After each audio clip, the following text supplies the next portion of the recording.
My name's Kylie, and I'm obviously white. I grew up in a conservative white family, and I know there's been a lot of discourse about whether white people should talk about racism, and here's my argument for why I think that not only should we, but we have to. A lot of racism in white families occurs behind closed doors. I've been over at friends' parents' places and heard them say some pretty obscene things about people of color, assuming that I am on their side simply because I am white. Obviously, this makes for some awkward conversations when I do call them out, but point being, the depths of the racism and the darkness that seeps in deeply into these families can only, in my opinion, truly be exposed by other white people, because they will never be their full racist selves around anyone who is not white. They like to save face publicly and say that they're not racist, but then again, if you go into their homes and you hear the things they say, that would suggest otherwise. I just encourage you, if you're a white person and you know people like this, please say something. Don't just ignore it for fear of conflict. Y'all, I must have died and went to the great beyond, because we got white people being truthful in 2025. Y'all, we got white people being honest before GTA 6. That's just ridiculous.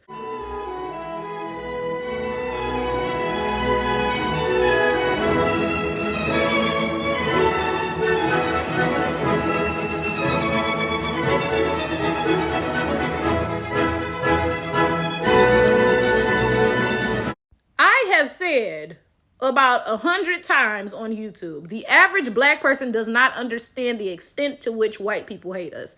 I really don't think so. No, it's not even about thinking. I know for a fact that the average black person is not hip to this, right? And let me tell you why. In our country, our history is not actually taught, right? So let me give you an example. Recently, I just posted a video, and I'll put the link to it up here, right?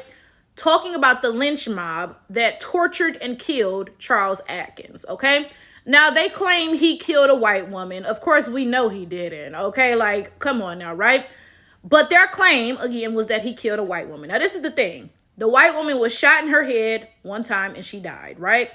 So if they truly believe that this little black boy, because he was 13 or 14 years old, right? If they truly believe that he had murdered that white woman, they would have simply said an eye for an eye and a tooth for a tooth and shot him in his head one time, right? Like, hey, you know, you did that allegedly, so that's what you get back, right? But no, they didn't do that. Instead, they gathered in a mob of more than 2,000 people, right? More than 2,000 white people came to watch this, okay? They burned him at the stake, okay? Then they shot his body 200 times after, right? And then they did something else. I forgot the third thing, right? But this is my point. This is my point. In no way can we pretend that that was about justice. Because again, even if they really believed that he had shot that white woman, they would have said, okay, well, we're going to shoot you one time and call it even, right? No, that was some sick ritual or something. You know, like that was something else entirely, right? And that is why I often say that the average black person, again, does not get how much white people hate us. Because Charles Atkins is just one example. That year alone, right? That year alone, that happened in 1922. That year alone, there were 65 lynchings or 61, right? I forget which. It was either 61 or 65, right? So more than 60 times that year alone did something like that happen, right? Mind you, that was probably a slow year, because as far as I'm concerned, to my knowledge, 1922 doesn't even get a special name concerning stuff like that. Now, you know, like 1919, the Red Summer, that's when white folks was going wild as compared to other years, right? So you telling me on a slow year, y'all gathered together to do this more than 60 times, right? And I say this all the time. That happened in 1922. Just over 100 years ago, right? It's today is 2025, right? You telling me that after that moment, white people were like, well, we have reached enlightenment. Racism no longer exists. We love the blacks. That's what you're telling me? I don't believe that one bit. I believe that they still feel the exact same today as they felt in 1922, but they do it more so behind closed doors, right?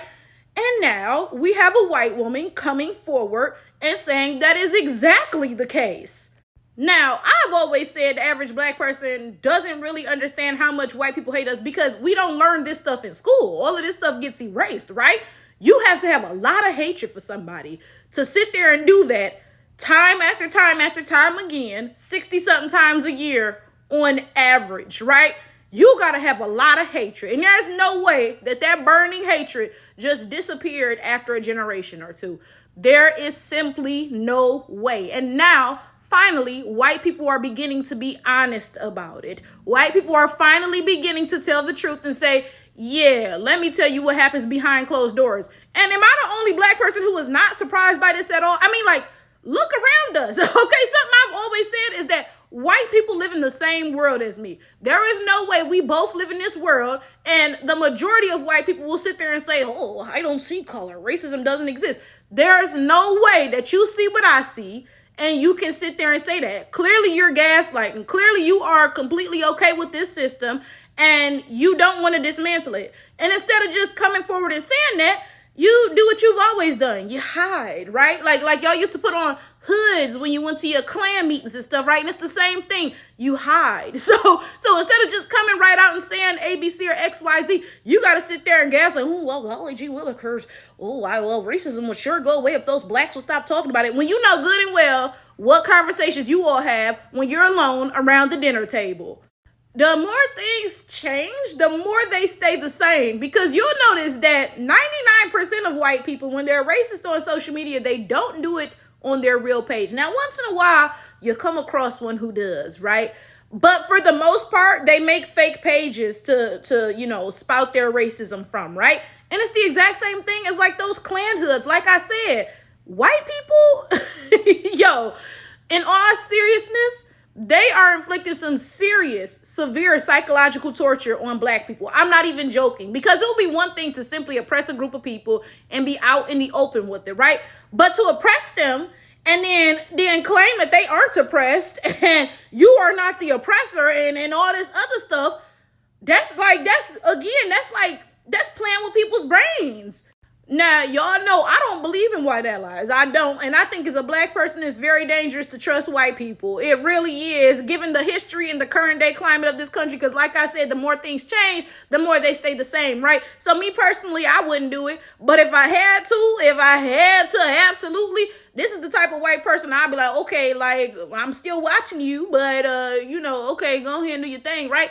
Because not only did she highlight this issue, but she made a point to say that she addresses this issue. Because I've spoken in the past about these alleged white allies. They'll talk about the issue. They'll say, oh yeah, my family's racist. And then when you ask them, okay, well, what do you do about it when they say this racist stuff? They say nothing. I don't want the Thanksgiving conversation to be awkward. Are you serious? Imagine being black in a white supremacist country. That's pretty awkward, right? And you telling me that instead of calling out the racism in your family, you talk about some, well, not over Meemaw's cranberry pie. Like, what? And then you turn around and call yourself an ally. That's no sort of allyship. It's not, straight up, right? But like I said, this white woman, not only did she call the issue out, right, on social media, but she said, I address it to those people at the time, right? And that's what I'm talking about. That's what I'm talking about.